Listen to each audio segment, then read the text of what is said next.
Madam President, before we adopt the agenda, I'd like to express our protest in connection with the fact that the just started British presidency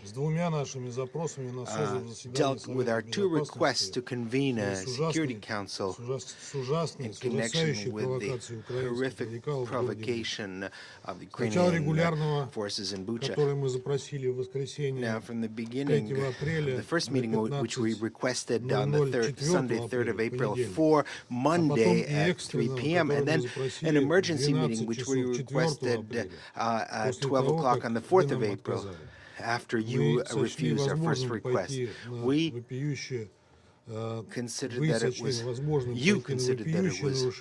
possible to blatantly violate the rules of the Council and for the second time issue a decision that wasn't coordinated with anyone, that it would be better to discuss this topic today. This is an outrageous situation set out in my letter to you yesterday as an official document of the Council. I would like to ask you, on what basis do you feel that you can act in such an outrageous way in contravention of all existing norms and rules? Don't you know that in case you don't agree with our proposal, you should have convened a meeting and put forward the issue of the advisability of holding a meeting for a vote, especially since you should have had before you the example of our presidency, where we didn't refuse a single time to convene any of the 6 meetings on Ukraine. We demand an explanation from you, and we hope that in the future you will not challenge the right of members of the Security Council to request a meeting enshrined in Rule 2. Meeting of the Security Council at the request of any member of the Security Council. Thank you. I thank the representative of the Russian Federation. Is there anyone else who wants to comment on this? I will explain the presidency's position in just a moment. Okay. If I could respond to your points from the Russian Federation, we did not reject your request for a meeting. We received your letter on Sunday, and it is the responsibility, with the obligation of the presidency to schedule a meeting. You particularly requested a meeting for a time on Monday. Our proposal as presidency was to schedule the meeting either alongside the meeting today, so well within the 48-hour limit, which is the convention of the Security Council, or to hold the meetings sequentially, one after the other. And I understand that the Russian Federation turned down both proposals, but I wish to be clear that we did not reject the request for a meeting. The deferral proposed was less than 24 hours, and to be clear, we share the view that this is an urgent situation, and we have, as I say, offered the Russian Federation either a separate meeting today or to combine it with this one. And so, as far as the presidency is concerned, we did everything in line with the provisional rules of procedure and with precedent. We have received no other complaints from council members on the subject. I give the floor to the Russian Federation. Благодарю вас. Thank you.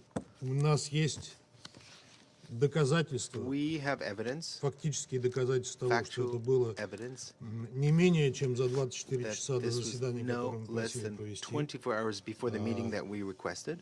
Это все зафиксировано документально. This is confirmed in documents. If anyone is interested, we can provide proof. But I want to express the hope that what you said today means that you will not in the future refuse member states of the Security Council to hold meetings when they request for it. Thank you. I thank the representative of the Russian Federation. The presidency will not refuse to host meetings in the future, and I hope that that now closes that point and we can proceed with the adoption of the agenda. The provisional agenda for this meeting is letter dated the 28th of February 2014 from the Permanent Representative of Ukraine to the United Nations, addressed to the President of the Security Council, S/2014/136. The agenda is adopted. I should like to start by taking the opportunity to pay tribute on behalf of this Council to Her Excellency Lana Naseba, the Permanent Representative of the United Arab Emirates, for your service as the President of the Council for the month of March. I'm sure I speak for all of us in expressing our deep appreciation to Ambassador Naseba and her team for the skillful conduct of the Council's business last month. Thank you very much indeed to your team. In accordance with Rule 37 of the Council's Provisional Rules of Procedure, I invite the representative of Ukraine to participate in this meeting. It is so decided.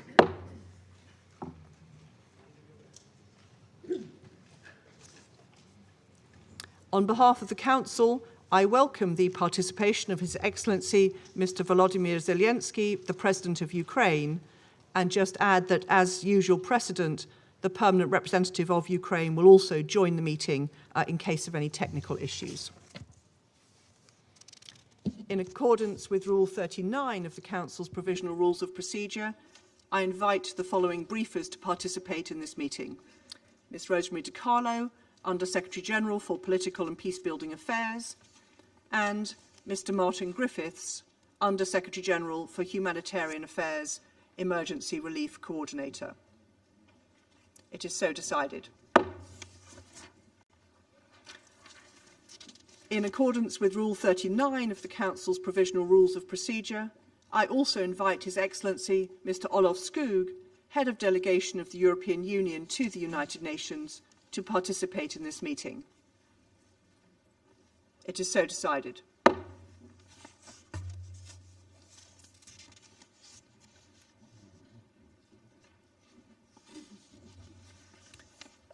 The Security Council will now begin its consideration of item 2 of the agenda.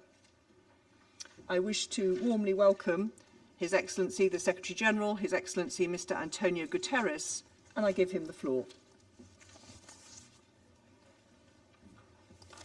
Madam President, Excellencies, the war in Ukraine is one of the greatest challenges ever to the international order and the global peace architecture founded on the United Nations Charter, because of its nature, intensity, and consequences. We are dealing with the full-fledged invasion on several fronts of one member state of the United Nations, Ukraine, by another, the Russian Federation, a permanent member of the Security Council, in violation of the United Nations Charter, and with several aims, including redrawing the internationally recognized borders between the two countries. The war has led to senseless loss of life, massive devastation in urban centers, and the destruction of civilian infrastructure. I will never forget the horrifying images of civilians killed in Bucha, and I immediately called for an independent investigation to guarantee effective accountability. And I'm also deeply shocked by the personal testimony of rapes and sexual violence that now are emerging. The High Commissioner for Human Rights has spoken of possible war crimes, grave breaches of international humanitarian law, and serious violations of international human rights law. And the Russian offensive has also led to the displacement of more than 10 million people in just 1 month, the fastest forced population movement since the Second World War. Far beyond Ukraine's borders, the war has led to massive increases in prices of food, energy and fertilizers, because Russia and Ukraine are linchpins of these markets. It has disrupted supply chains and increased the cost of transportation, putting even more pressure on the developing world. Many developing countries are already on the verge of debt collapse due to the impact of the COVID-19 pandemic and the lack of adequate liquidity and debt relief, stemming ultimately from the unfair nature of our global economic and financial system. For all these reasons, it is more urgent by the day to silence the guns. That is why I asked the Emergency Relief Coordinator, Martin Griffiths, to travel to Russia and Ukraine to press for an urgent humanitarian ceasefire. And the Secretary-General Griffiths will update you on the humanitarian situation and the results of his contacts so far. And the Secretary-General Di Carlo will also brief you on the political and human rights dimensions. But as Secretary-General of the United Nations, it is my duty to call the attention of the Council to the serious damage being done to the global economy and particularly to vulnerable people and developing countries. Madam President, our analysis indicates that 74 developing countries with a total population of 1.2 billion people are particularly vulnerable to spiking food, energy and fertilizer costs. Debt obligations take up some 16% of developing countries' export earnings, and in small island developing states, the figure is 34% and rising because of increased interest rates and the need to pay for expensive imports. In the past months alone, wheat prices have increased by 22%, maize by 21%, and barley by 31%. Brent oil prices on the 1st of April were more than 60% higher than at the same time last year. A series of events have led to that, not only the present situation. Natural gas and fertilizer prices more than double over the same period. We are already seeing some countries move from vulnerability into crisis and signs of serious social unrest. The flames of conflict are fueled by inequality, deprivation, and underfunding. With all the warning signals flashing red, we have a duty to act. Madam President, the Global Crisis Response Group on Food, Energy and Finance that I set up last month has formulated some initial recommendations for the consideration of Member States, international financial institutions and others. On food, we are urging all countries to keep markets open, resist unjustified and unnecessary export restrictions, and make reserves available to countries at risk of hunger and famine. This is not the time for protectionism. Humanitarian appeals must be fully funded. People caught up in crisis around the world cannot pay the price for this war. On energy, the use of strategic stockpiles and additional reserves could help ease this energy crisis in the short term. But the only medium and long-term solution is to accelerate the deployment of renewable energy, which is not impacted by market fluctuations. These will allow the progressive phase-out of coal and other fossil fuels, and renewables are already cheaper in most of the cases. And on finance, international financial institutions must go into emergency mode. We need urgent action by the G20 and international financial institutions to increase liquidity and fiscal space so that governments can provide safety nets for the poorest and most vulnerable. The reform I've been calling for the global financial system is long overdue. All these actions are closely linked with the prevention agenda and with building and sustaining peace. Madam President, the war in Ukraine must stop now. We need serious negotiations for peace based on the principles of the United Nations Charter. This Council is charged with maintaining peace and doing so in solidarity. I deeply regret the divisions that have prevented the Security Council from acting not only on Ukraine, but on other threats to peace and security around the world. I urge the Council to do everything in its power to end the war and to mitigate its impact, both on the suffering people of Ukraine and on vulnerable people in developing countries around the world, and I thank you. I thank the Secretary-General for his remarks. I now give the floor to Ms. Rosemary DiCarlo. Thank you. Madam President, since I last briefed this Council on 17 March, the security situation in Ukraine has seriously deteriorated. The number of Ukrainian civilians killed has more than doubled. Ukrainian cities continue to be mercilessly pounded, often indiscriminately, by heavy artillery and aerial bombardments.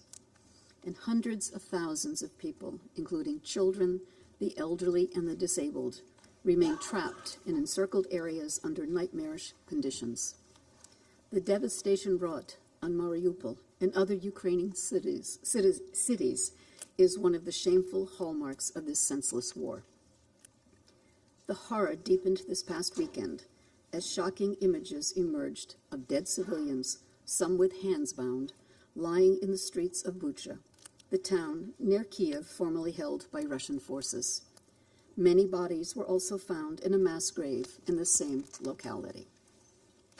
Reports by non-governmental organizations and media also allege summary executions of civilians, rape and looting in Chernihiv, Kharkiv, and Kiev regions.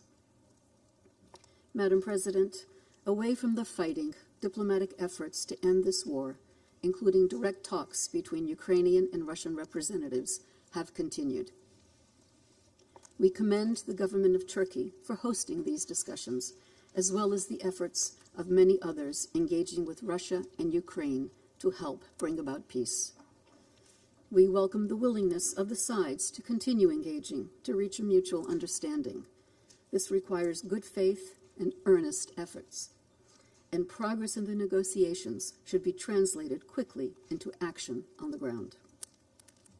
While there has been a reported reduction of Russian troops in attacks around Kiev and Chernihiv, such moves should not be merely tactical, repositioning forces for renewed attacks on Ukrainian cities and towns elsewhere.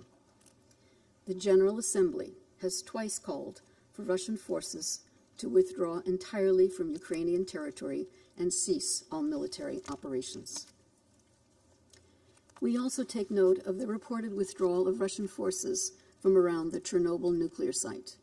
The International Atomic Energy Agency reports that this development will hopefully allow it to conduct an assistance and support mission to provide technical advice and to deliver equipment where necessary as soon as possible. All nuclear sites in Ukraine must be fully protected and secured. Military operations in or around these locations must be avoided. Madam President, the numbers tell a tragic, if yet incomplete, story. According to the Office of the High Commissioner for Human Rights, at least 1,480 civilians have been killed and at least 2,195 injured between 24 February and 4 April 2022. OHCHR believes that the actual figures are considerably higher. We are gravely concerned by the persistent use of explosive weapons with the wide impact area in or near populated areas. Such weapons are causing most civilian casualties, as well as massive destruction of civilian infrastructure, including residential buildings, hospitals, schools, water stations, and electricity systems. OHCHR has received credible allegations that Russian forces have used cluster munitions in populated areas at least 24 times. Allegations that Ukrainian forces have used such weapons are also being investigated. As noted by the High Commissioner, indiscriminate attacks are prohibited under international humanitarian law and may amount to war crimes. The massive destruction of civilian objects and the high number of civilian casualties strongly indicate that the fundamental principles of distinction, proportionality, and precaution have not been sufficiently adhered to. In besieged cities, a significant increase in mortality rates among civilians can also be attributed to the disruption of medical care and basic services. People with disabilities and the elderly are particularly vulnerable. As of 4 April 2022, the World Health Organization has reported a total of 85 attacks on healthcare facilities, resulting in at least 72 fatalities and 43 injuries. Madam President, we are seriously concerned about reports of cases of arbitrary arrests and enforced disappearances of persons who have been vocal against the Russian invasion. As of 30 March, OHCHR has documented the arbitrary detention and possible enforced disappearance of 22 journalists and civil society members in Kiev, Kherson, Luhansk, and Zaporizhia regions. 24 local officials have also been detained in regions under Russian control, 13 of whom have been subsequently released. We call for the immediate release of all individuals who have been arbitrarily detained, including journalists, local officials, civil society activists, and others. Also, as of 30 March, OHCHR has recorded 7 journalists and media workers killed since hostilities began. Another 15 have come under armed attack, 9 of whom were injured. Allegations of conflict-related sexual violence perpetrated by Russian forces have also emerged. These include gang rape and rapes in front of children. There are also claims of sexual violence by Ukrainian forces and civil defense militias. The UN Human Rights Monitoring Mission in Ukraine continues to seek to verify all these allegations. We're also concerned about disturbing videos depicting abuse of prisoners of war on both sides. All prisoners of war must be treated with dignity and full respect for their rights in accordance with international humanitarian law.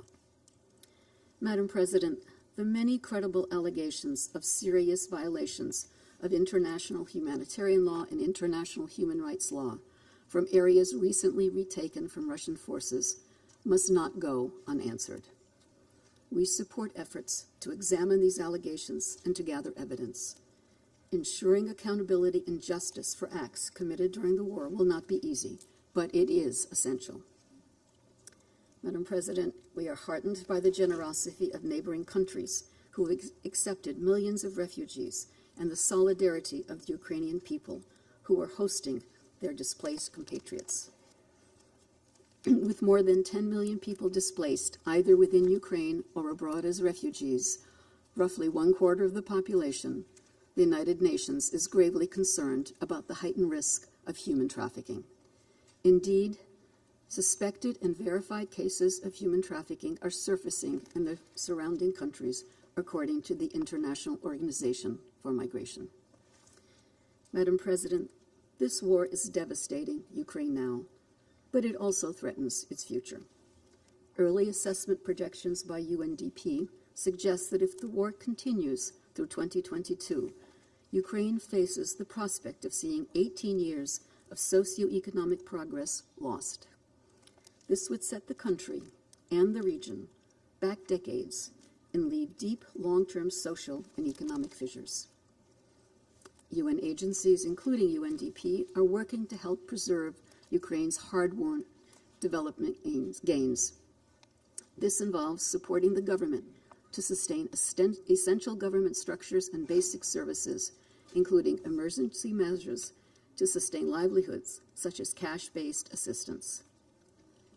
Madam President, the war in Ukraine has damaged Europe's security architecture. Its economic repercussions are already evident far from the battlefield. The longer the war continues, the greater the risk that it will further weaken the global institutions and mechanisms dedicated to preserve peace and security. The war was started by choice. There is no inevitability to it or to the suffering it is causing.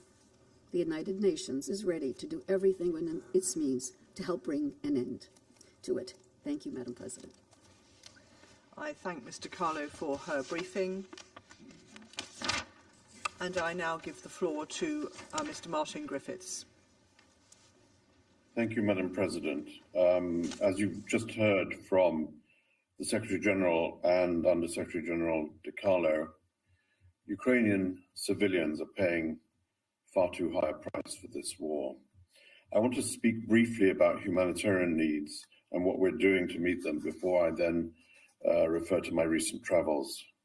In the last 6 weeks, as we have heard, at least 1,430 people have been killed, among them over 121 children, and we know this is very likely a serious underestimate. Homes and civilian infrastructure, bridges, hospitals, schools have been damaged and destroyed. And in fact, the current figures on displacement tell us that more than 11.3 million people have now been forced to flee their homes, and of that, 4.2 million are now refugees in those generous neighboring countries that Rosemary has just been referring to. So in total, more than 1/4 of the population of Ukraine has fled in this extraordinary short time. And unfortunately, we can imagine that these figures will continue to rise until we can find a pause and some peace. Madam President, the ground and air offensives and counteroffensives are making life nearly impossible for many civilians in Ukraine. Families, the elderly, women and children have been trapped by fighting already for too long. For more than 5 weeks, the people of Mariupol have been caught up in the fighting. And it is well documented that really Mariupol is a center of hell. Other cities like Chernihiv, Sumy and Kharkiv remain cut off from essential goods and services. And perilous conditions are hampering our efforts to access civilians or for them to access us. And we restate here that civilians must be allowed to move to safer areas without the fear of attacks and at their own choice and at their own selection. It's vital that all parties to the conflict respect their obligations under international humanitarian law to protect civilians and to allow impartial humanitarian organizations safe, rapid, unimpeded access to all civilians in need wherever they are in Ukraine. Madam President, as the world watches humanitarian needs soar in Ukraine, the United Nations and our partner organizations are making every effort to dramatically increase our support to affected civilians. The work of the 6,000 volunteers from the Ukraine Red Cross, as we have noted before in this chamber, together with local NGOs in eastern Ukraine, these people, these organizations continue to work tirelessly at the front line of assistance to communities. The World Food Programme has reached more than 1.3 million people with cash and food assistance and plans to push that number up to 2.5 million people in this month. Health partners report that more than 180 tons of medical supplies were delivered in Ukraine, with another 470 tons on the way. And this will address the health needs of around 6 million people in the months ahead. And I'm pleased to say, that seems an odd word to say in the context of Ukraine, that after much effort in the past day, another convoy went from our humanitarian hub in Dnipro to the Far East. Today, food, winter clothing, non-food items, medicine, hygiene kits were offloaded to the Ukraine Red Cross and will reach the hands of those most in need. Indeed, following notification to both parties, a formal process that we and also the International Red Cross are engaged in, 4 convoys in total from the UN have provided critical support to people in some of the cities encircled by war and affected by ongoing fighting. Several more are planned. So these are initial steps, but it gives us a basis to now expand and taking our efforts up to scale and expanding much more than 1 convoy a day. As the Secretary General and the Under-Secretary General has already said, I want to also join them in expressing my concern over the growing number of reports we receive of human trafficking, sexual violence, exploitation, and abuse in Ukraine and in the region. And as ever, such horrific incidents as we're seeing, they overwhelmingly impact displaced women and children more than others. We're bolstering protection and gender-based violence services through agencies to provide specialized care for survivors and through the wealth of civil society organizations in Ukraine. These services are designed, carried out directly in collaboration with and through Ukrainian civil society, including, very particularly, women-led organizations. Madam President, today I'm addressing you from Geneva, having just returned from Moscow overnight. As you know, the Secretary General, as he said, charged me to bring both sides together on humanitarian grounds to explore both specific and sustained ways to reduce humanitarian suffering, including in particular, inter alia, but in particular, the pursuit of a humanitarian ceasefire. Yesterday in Moscow, I had long and frank exchanges with the Minister of Foreign Affairs, Sergei Lavrov, and his deputy, Sergei Vershinin. and then separately with Alexander Fomin, the Deputy Minister of Defense. In my meetings with these senior officials, I discussed also, in addition to these possibilities of humanitarian ceasefires, I discussed the issue of humanitarian convoys of safe passage, including the 4 which I've already referred to. I outlined possibilities for building further on that cooperation, sharing specific suggestions for mutually agreed upon military freezes to allow for evacuation of civilians and for the safe passage of life-saving aid, in effect for humanitarian pauses in different parts of Ukraine to save lives and bring back a modicum of safety for those living in those places. My counterparts in Moscow received these suggestions, assured me of their intent to carefully study those ideas, which I left with them. And we agreed to remain in close contact. And I came away from these meetings believing that we have a very long road ahead of us, but it must be traveled. And Madam President, we will travel it.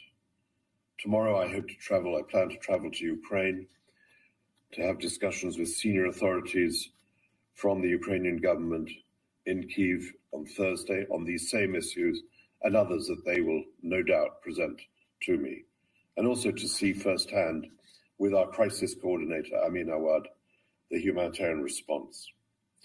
Madam President, thanks to generous donor contributions, many from governments in this chamber, the Humanitarian Response since February has indeed been scaled up, allowing us to meet the needs of 1.5 million people. We will need sustained financial support for needs in Ukraine. And like the Secretary General, I want to stress, as he has done consistently, that funding must not be diverted from other crises. And Madam President,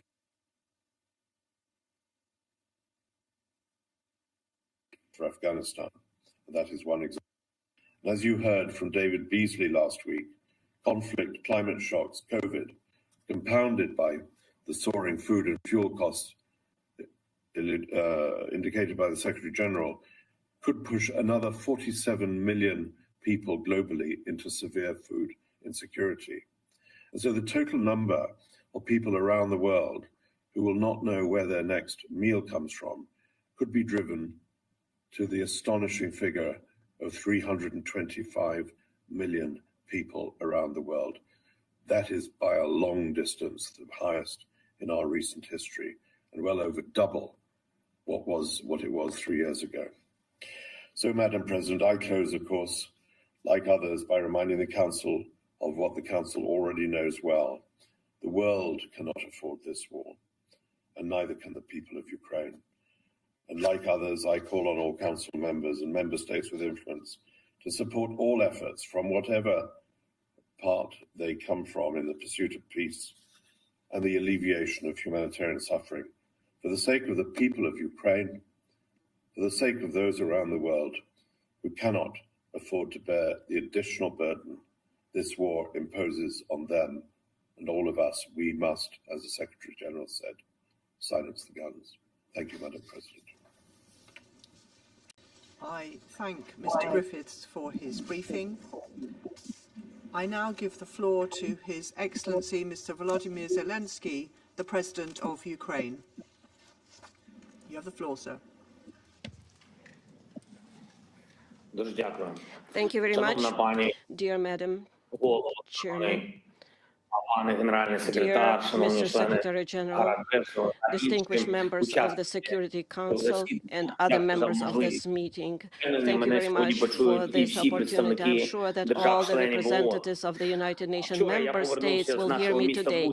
Yesterday, I returned from our city of Bucha, recently liberated from Russian troops, not far from Kyiv. So there is not a single crime that they would not commit there. The Russian military searched for and purposefully killed anyone who served our country. They shot and killed women outside their houses when they just tried to call someone who is alive. They killed entire families, adults and children, and they tried to burn the bodies.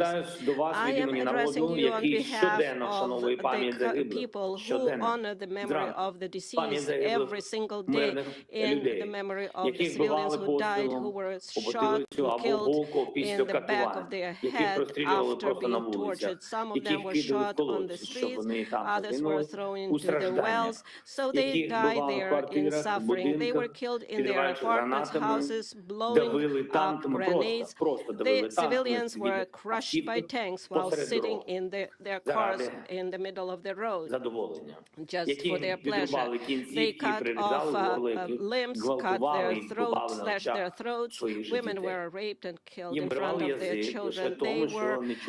Their tongues were pulled out only because the aggressor did not hear what they wanted to hear from them. So this is no different from other terrorists such as Daesh, who occupied some territories.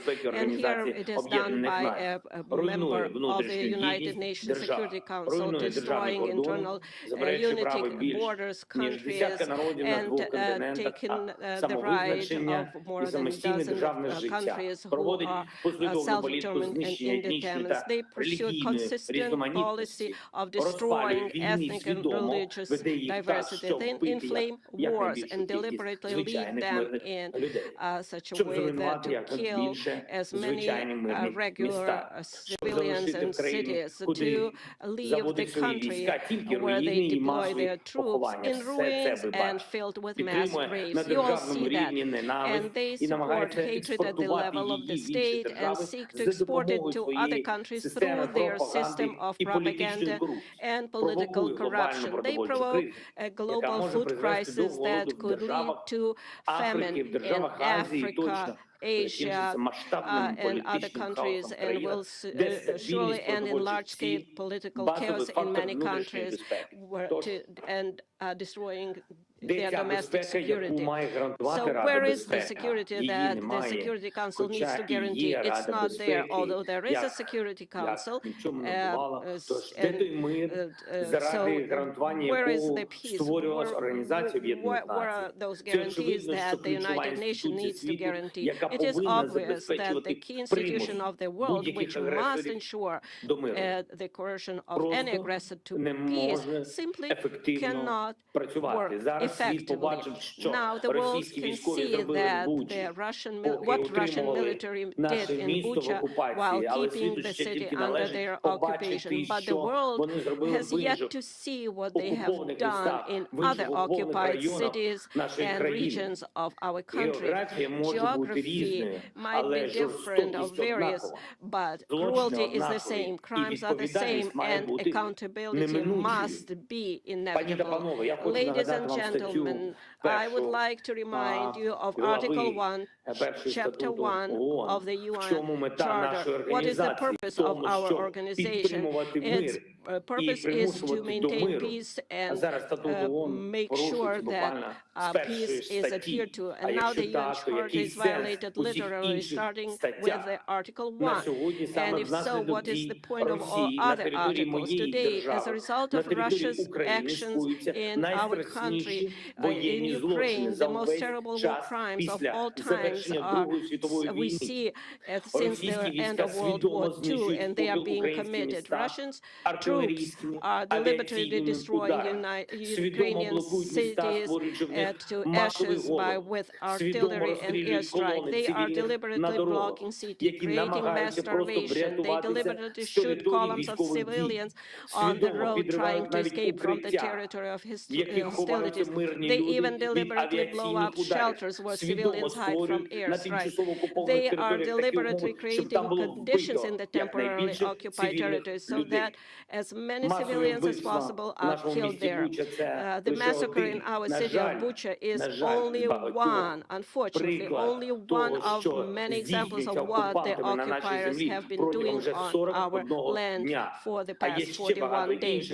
And there are many more cities, similar places where the world has yet to learn the full truth. Mariupol, Kharkiv, Chernobyl, Tyrka, Borodyanka, and dozens other Ukrainian communities.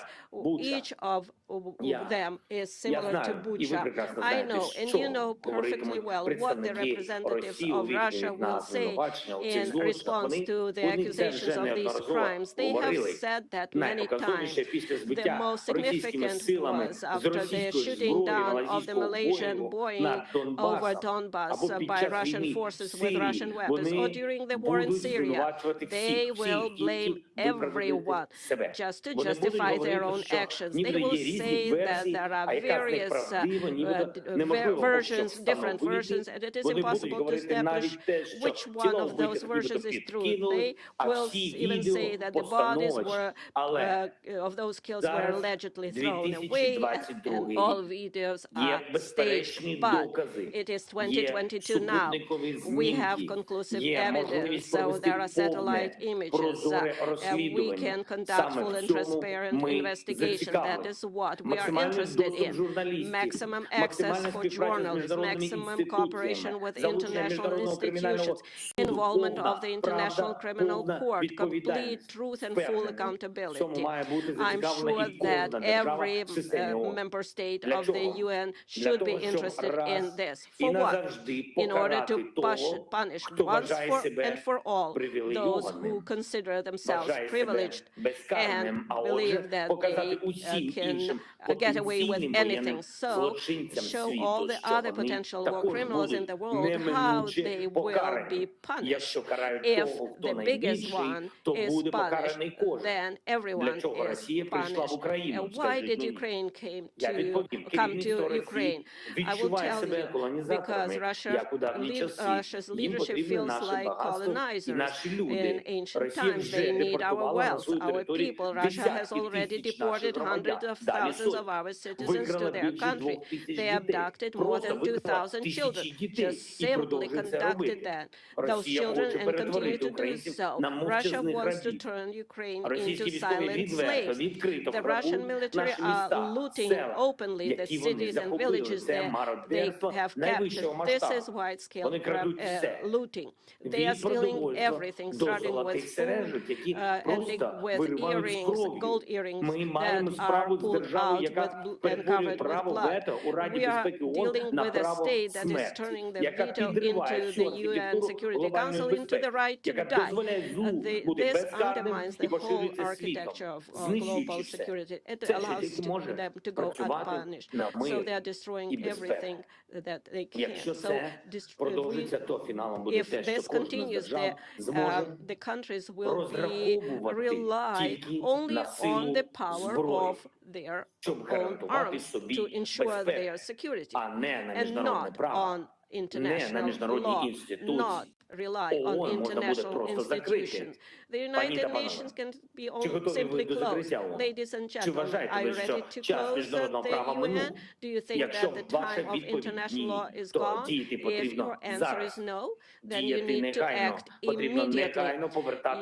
The UN Charter must be restored immediately. The UN system must be reformed immediately so that the veto is not the right to die, that there is a fair representation in the Security Council of all regions of the world. The aggressor must be brought to peace immediately. Determination is needed. The massacre from Syria to Somalia, from Afghanistan to Yemen and Libya, that should have been stopped a long time ago, to tell you the truth. If tyranny had at least once received such a response to the war it had waged, it would have ceased to exist, and honest peace had been guaranteed after it, and the world would have changed for sure. And then perhaps there would not be war in my country against our people, against Ukrainian people, against our citizens, but the world watched and did not want to see either the occupation of Crimea or the war against Georgia or taking the entire Transnistria from Moldova, and how Russia was preparing the basis for other conflicts and wars near their borders. How to stop it? Right away, the Russian military and those who gave them orders must be brought to justice immediately for war crimes in Ukraine. Anyone who has given criminal orders and carried out them by killing our people will be brought before the tribunal, which should be similar to the Nuremberg tribunals. I would like to remind Russian diplomats that a man like von Ribbentrop has not escaped punishment for crimes in World War II. I would also like to remind you that Adolf Eichmann also did not go unpunished. Nobody of them escaped the punishment. But the main thing is today it's time to transform the system, the United Nations. So therefore, I propose to convene a global conference, and we can do it here in peaceful Kyiv in order to determine how we are going to reform the world security system, how we will rely, how do we establish guarantee of recognition of borders and integrity of states and countries, how we will assert the rule of international law. It is now clear that the goals set in San Francisco in 1945 for the creation of a global security international organization have not been achieved, and it is impossible to achieve them without reforms. Therefore, we must do everything in our power to pass on to the next generation an effective UN with the ability to respond preventively to security challenges and thus guarantee peace, prevent aggression, and force aggressors to peace, have the determination and ability to punish if the principles of peace are violated. There can be no more exceptions or privileges. Everybody must be equal, all participants of international relations, regardless of economic strength, geographical area, and individual ambitions. The power of peace must become dominant, the power of justice and the security power, as humanity has always dreamed of it. Ukraine is ready to provide a platform for one of the main offices of the newly updated security system, similar to the Geneva office that deals with human rights, the Nairobi office that deals with environmental protection, and in Kyiv we can have U24 office that can specialize in preventive measures to maintain peace. I would like to remind you of our peaceful mission in Afghanistan, when we Ukrainians evacuated from that country over more than 1,000 people from at our own expense. It was a very difficult phase, and Ukraine came to their help. We took in people of different nationalities, ethnic groups, different faiths, Afghan citizens of European countries, US, Canada. We did not look who needed help. Was it one of our own or somebody else? We helped all of them. We saved everyone. If every time there was a need, everyone in the world would be confident that help would come, the world would be definitely safer. Therefore, Ukraine has the moral right to propose a reform of the world security system. We have proven that we helped others not only happy time, but in dark times too. And now we need decisions from the Security Council for peace in Ukraine. If you do not know how to make this decision, you can do two things. Either remove Russia as an aggressor and a source of war, so it cannot block decisions about its own aggression, its own war, and then do everything that we can do to establish peace. Or the other option is, please show how we can reform or change, dissolve yourself and work for peace. Or if there is no alternative and no option, then the next option would be dissolve yourself altogether.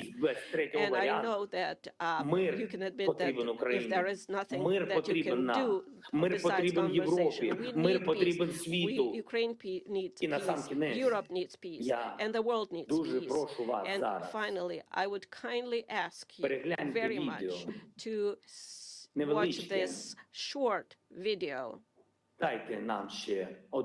Please give us 1 more minute of your time, the video that we want to show that one country can violate rights, and that's the result of being unpunished. If possible, please watch this video, because it is impossible to get everyone to come to our country and see it with your own eyes. Therefore, I would ask you to watch this video. Thank you very much.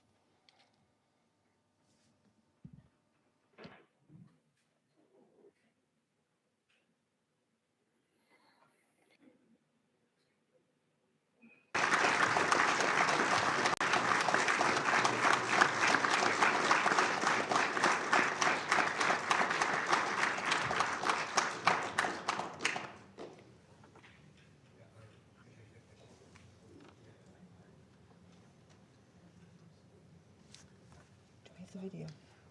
They have the video. They have to.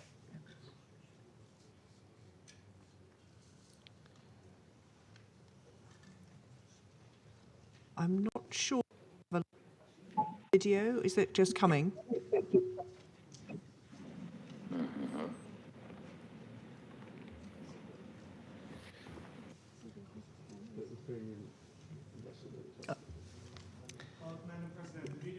Been uploaded to the technicians of the Security Council. So they have it in their possession. We will sort that one out. Technically, we don't have the video. So I propose that while we sort that out, I thank His Excellency Mr. Zelinsky for his compelling and powerful remarks. We will come back to the video when we've sorted out the technical issues around it. And may I say, speaking in my national capacity, may I express appreciation to the President for his leadership in wartime and for the extraordinary fortitude and bravery of the Ukrainian people under this unprovoked and illegal invasion. I resume my function as the President of the Security Council, and while we sort out the technical video, I propose to give the floor to those council members who wish to make statements. And I now give the floor to the representative of the United States. Thank you, Madam President. Let me also start by thanking UAE and Ambassador Nisibeh for her successful presidency during the month of March. Madam President, as you begin your Security Council presidency, I want to thank the United Kingdom for your leadership and for organizing this vital discussion on Ukraine today.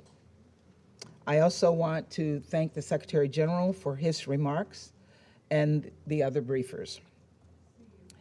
And I'd like to extend a warm welcome to President Zelinsky. I was so moved by the address he made recently to our Congress, and we are truly honored by his presence here under the circumstances that he and Ukraine face today. Madam President, last night I returned from a trip to Moldova and Romania. I saw with my own eyes the refugee crisis caused by Russia's unconscionable war.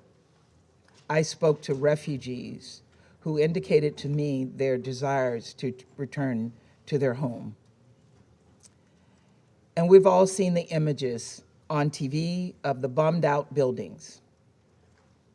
But what we have not seen is that behind those destroyed buildings are destroyed lives and destroyed families.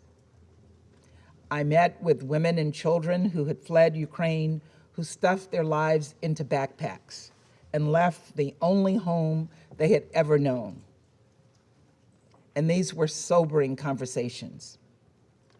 One young woman I spoke to came with her 6-year-old brother, who had autism and is struggling with cancer. Their single mother helped them escape to save their lives. But Russia's war has interrupted the care her brother desperately needs. Another woman I spoke to fled with her 8-year-old from Odessa. The father, who they'd left behind, told them there was shelling right next to their apartment that very night. And they very well could have died had they not left. A third woman I met told me that she used to love to travel, but never expected her next trip would be to flee for her life. When I asked her where she was from, she started to say, and then she stopped with tears in her eyes and said, "I'm sorry. I don't know how to say it, whether I live in Kyiv or whether I used to live in Kyiv." She was realizing in the moment just how dramatically her life had changed because of this senseless war. These are 3 stories of more than 10 million people, 6 million internally displaced, 4 million who have left Ukraine altogether, 4 million people who have relied on the big-heartedness of countries like Moldova, Romania, Poland, Slovakia, Hungary, and others across the region and the world to welcome and support all those leaving Ukraine in search of safety. Ukraine's neighbors are bearing the brunt of Europe's most significant refugee crisis since World War II. And I want these countries to know that they have a committed partner in the United States. And that is why the United States announced recently that we are prepared to provide more than $1 billion in new funding toward humanitarian assistance for those affected by Russia's war in Ukraine and its severe impact around the world. And it is why we are welcoming up to 100,000 Ukrainians and others fleeing Russia's aggression to the United States. We will continue to assist humanitarian efforts to help the people of Ukraine and all those fleeing Putin's violence. But as heart-wrenching as the stories are that I heard in Moldova and Romania, there are some stories we will never get to hear. Those of the people we saw in the images out of Bucha. We've all seen the gruesome photos. Lifeless bodies lying in the streets, apparently summarily executed, their hands tied behind their backs. As we work to independently confirm the events depicted in these images, I would remind this council that based on the currently available information, the United States has assessed that members of Russia's forces have committed war crimes in Ukraine. And even before seeing the images from Bucha, President Zelinsky, along with others in the region, were reporting that children were being abducted, and we heard him say that today. Also abducted are mayors and doctors, religious leaders, journalists, and all who dare defy Russia's aggression. Some of them, according to credible reports, including by the Mariupol City Council, have been taken to so-called filtration camps, where Russian forces are reportedly making tens of thousands of Ukrainian citizens relocate to Russia. Reports indicate that Russian federal security agents are confiscating passports and IDs, taking away cell phones, and separating families from one another. I do not need to spell out what these so-called filtration camps are reminiscent of. It's chilling, and we cannot look away. Every day, we see more and more how little Russia respects human rights And that is why I announced yesterday that the United States, in coordination with Ukraine and many other UN member states, will seek Russia's suspension from the UN Human Rights Council. Given the growing mountain of evidence, Russia should not have a position of authority in a body whose very purpose is to promote respect for human rights. Not only is this the height of hypocrisy, it is dangerous. Russia is using its membership on the Human Rights Council as a platform for propaganda to suggest Russia has a legitimate concern for human rights. In fact, we will hear some of that propaganda here today, I know.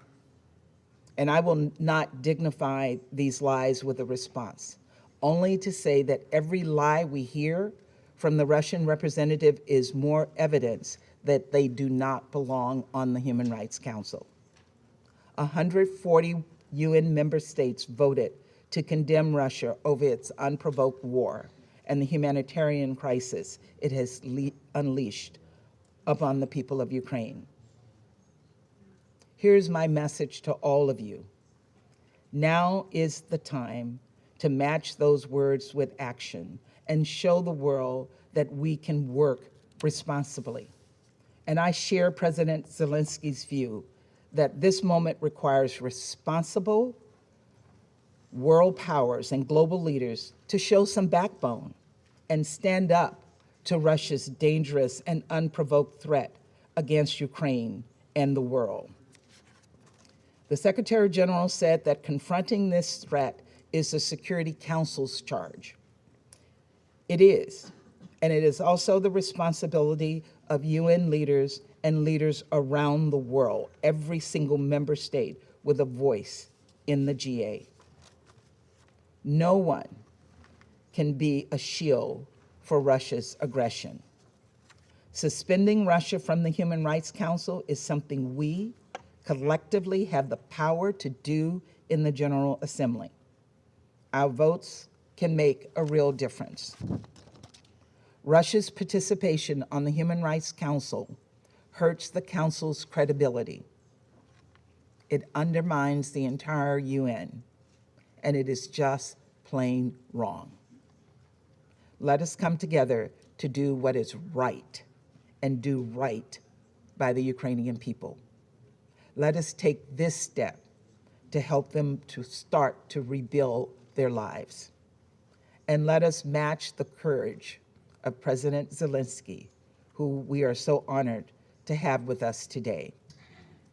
President Zelensky, I want you to know that we stand with the people of Ukraine as you face down this brutal attack on your sovereignty, on your democracy, and on your freedom. Thank you.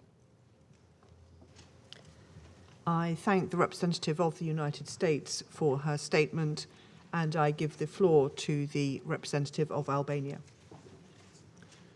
Thank you, Madam President. Let me thank Ambassador Nusibe for having steered our work during the month of March and wish the UK and you, Madam President, full success in our common work during this month.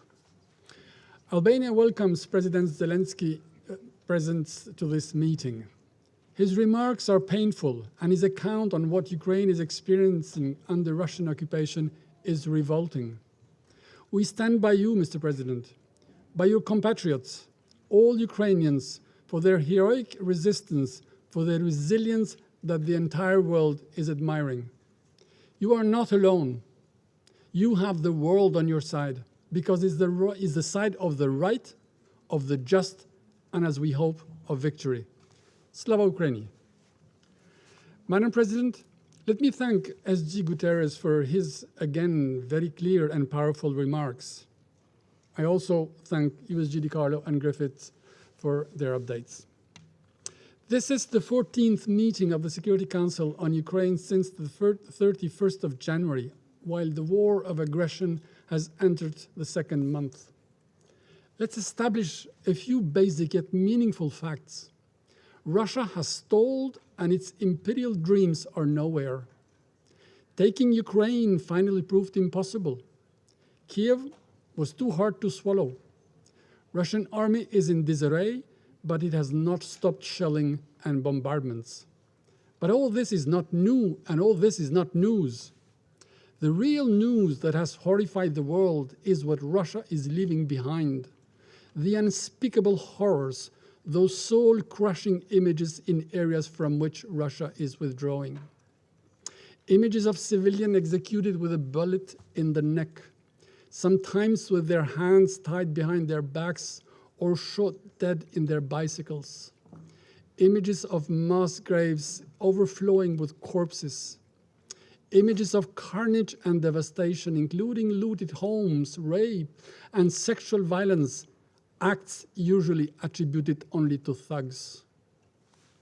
They spring from the same cruel impulses as the bombardment of cities, homes, hospitals, schools, and kindergartens by the Russian forces.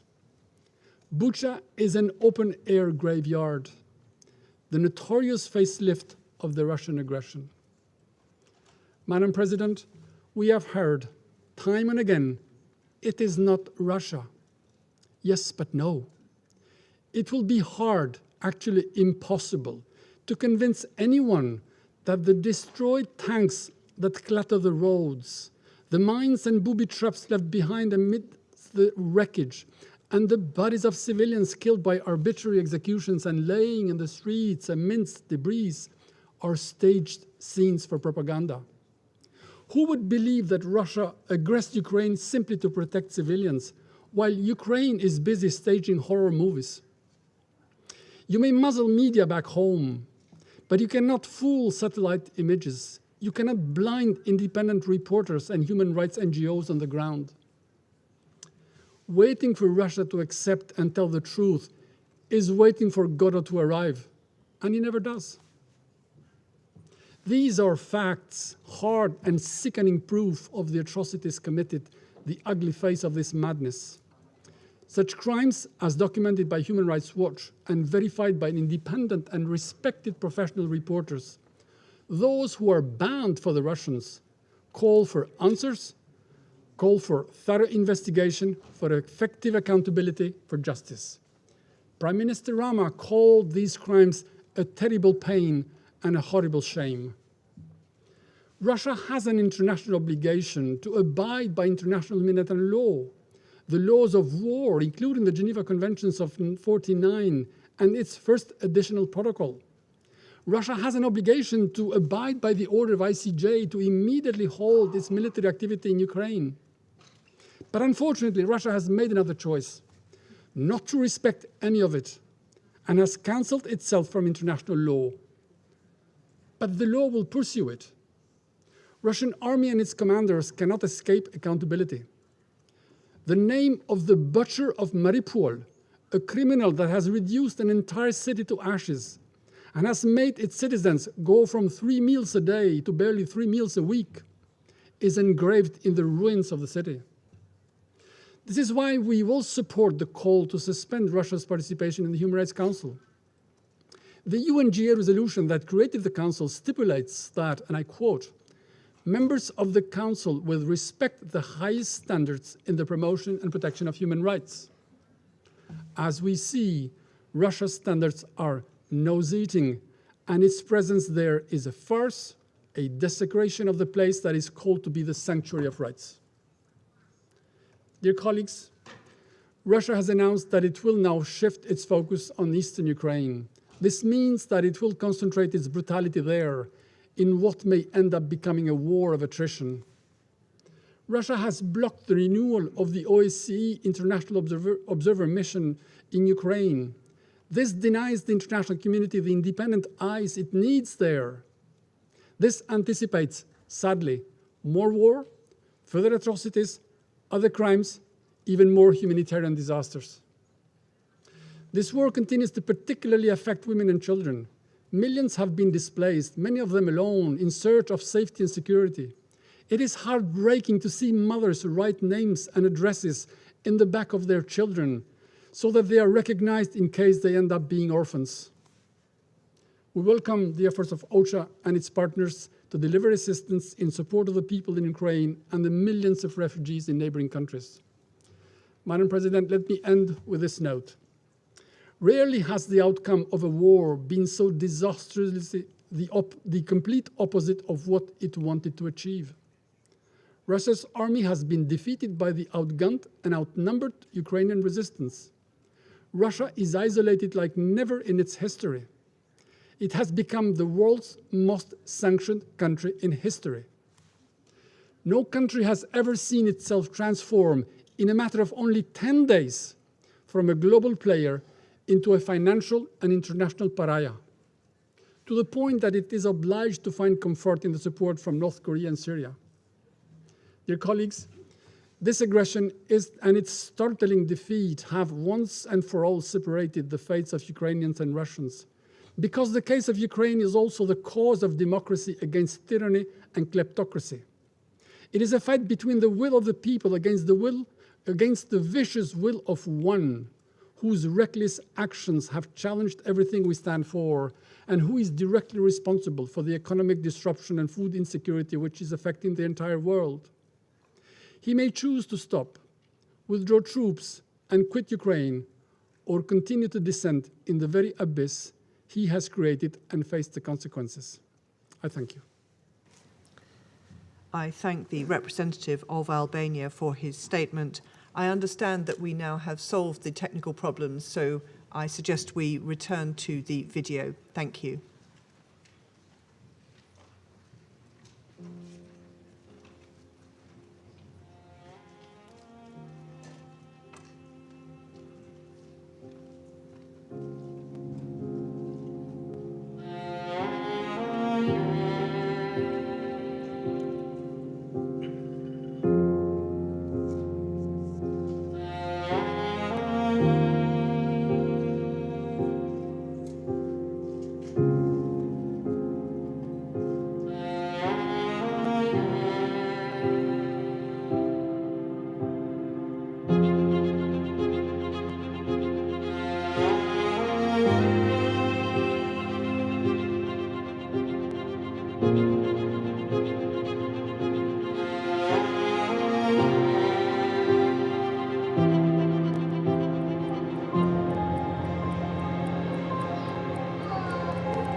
I would like to thank the delegation of Ukraine for sharing that video with us. The images are harrowing. Speaking in my national capacity, we are appalled by what we have seen and reiterate our solidarity with Ukraine. I resume my function as the Council President, and I now give the floor to the representative of Gabon. Je voudrais d'abord exprimer mon appréciation à l'ambassadeur des Émirats Arabes Unis pour sa présidence remarquable. Je remercie le secrétaire général, Monsieur Antonio Guterres, la secrétaire générale adjointe, Madame Rosemary DiCarlo, ainsi que Monsieur Martin Griffiths pour leurs exposés respectifs. Je salue la participation à cette réunion du président Zelensky. Madame la Présidente, nous continuons d'assister impuissants à la guerre en Ukraine. Pendant que se déroule le décompte macabre des morts et des personnes déplacées, et que les combats se poursuivent au même rythme que la courbe des statistiques, les pertes en hommes et en infrastructures civiles ne cessent de s'accroître. Un jour de guerre est décidément un jour de trop. Alors que le conflit est dans sa 6e semaine, enters its sixth week, the number of displaced persons is now surpassing the 10 million mark, almost 4 million of which have sought refuge in neighboring countries. This is a frightening humanitarian catastrophe, the repercussions of which are sure to worsen as a result of the risks of food insecurity due to the unpredictability of harvests, which will in turn have trans-regional knock-on effects. I'd like to welcome the Secretary General's establishment of a working group task force on food security, energy and finance to reduce the impact of the war. Madam President, allegations concerning notamment sexuelles, violence, contre les femmes, especially sexual violence against women, de très grande are cause for very grave concern. My country is very concerned as well at attacks against infrastructure and humanitarian personnel. Les travailleurs humanitaires qui s'activent sur les lieux de combat Humanitarian workers working in theaters of conflict should never be the target of armed attacks. They are very often the link between victims of war and what remains of humanity when the rug has been pulled from under their feet. Humanitarian workers should be able to funnel humanitarian assistance to wherever it is needed without obstacles and in conditions of security guaranteed by all parties. Des convois It should be possible to form secure evacuation convoys to allow for the smooth evacuation of persons wishing to leave combat zones. This is a vital form of assistance to the almost 18 million people in need of humanitarian assistance in Ukraine. The situation in Mariupol, to mention just this town, is becoming plainly untenable. The exponential deterioration in living conditions, indeed survival conditions in certain places, is very concerning, especially when civilian infrastructure and the provision of essential public services are affected.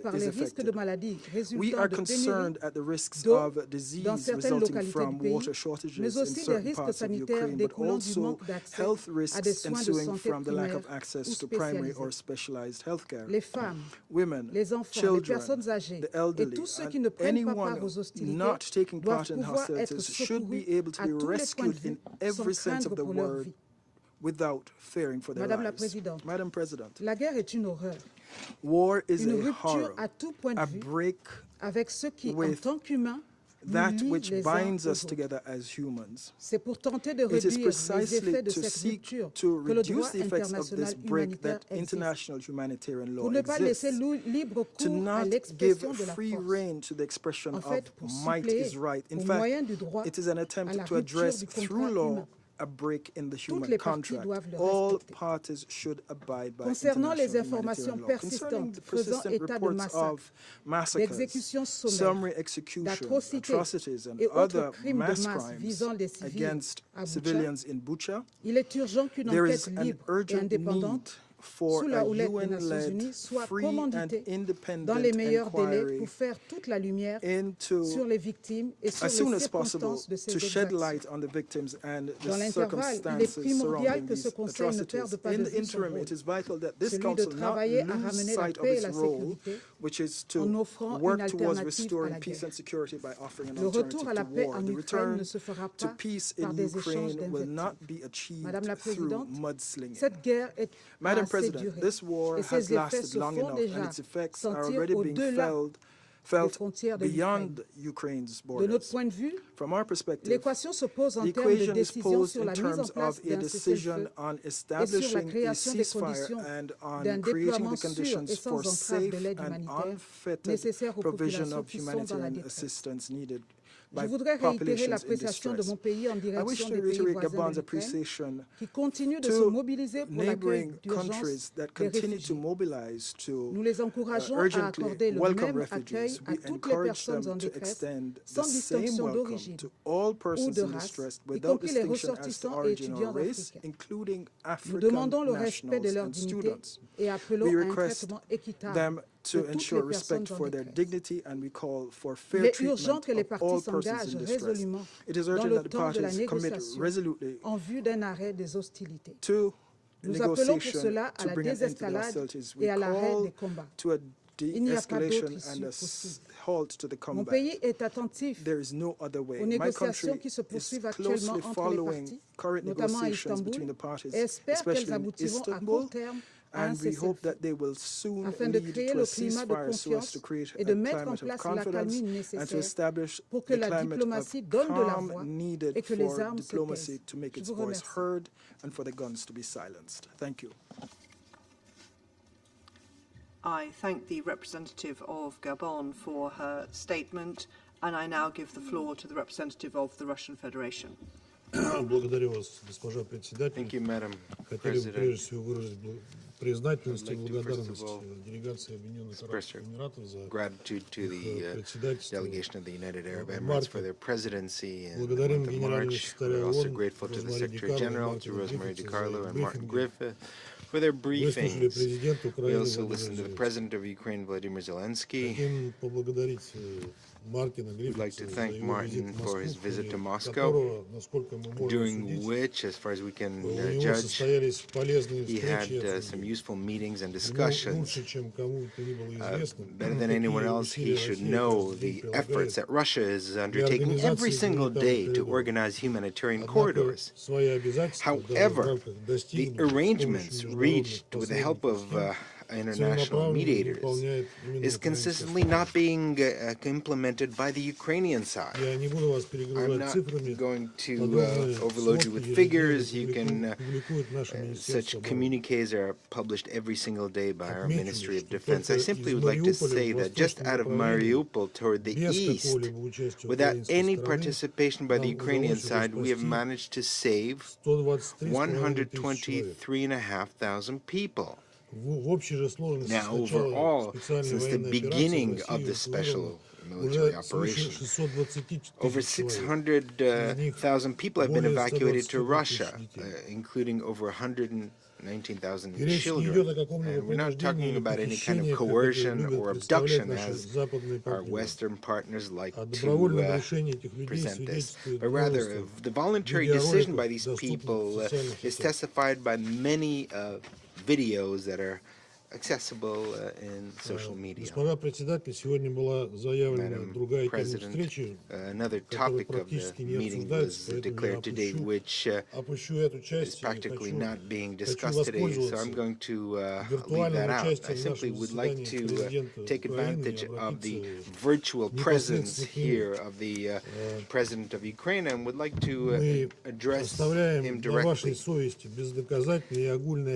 Now, we place on your conscience the ungrounded accusations against the Russian military, which are not confirmed by any eyewitnesses. And we spoke about this in detail yesterday at our press conference. Vladimir Alexandrovich, we all remember when in 2019 you were elected as the President of Ukraine. Now, there were a lot of hopes tied to your election because you were, as a candidate, pledged peace and an end to the war in Donbass, including the Russian-speaking population, which you pledged to protect. So